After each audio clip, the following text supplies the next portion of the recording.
పెద్దపల్లి జిల్లాలో అమానుష ఘటన చోటు చేసుకుంది. ఓ రైస్ మిల్లులో తల్లితో కలిసి నిద్రిస్తున్న బాలికను అపహరించి ఓ వ్యక్తి అత్యాచారానికి పాల్పడ్డాడు. అనంతరం ఆమెను హతమార్చాడు.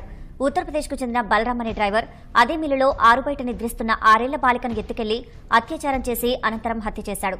బాలికను అపహరించి తీసుకెళ్తున్న దృశ్యాలు సీసీ కెమెరాలు రికార్డయ్యాయి. తల్లి లేచి చూచేసరికి బాలిక కనపడకపోవడంతో విషయాన్ని పోలీసులకు తెలియజేయగా నిందితుడిని మిల్లు పరిసరాల్లోనే పట్టుకున్నారు. అనంతరం నిందితుడు బలరాంను అరెస్ట్ చేశారు.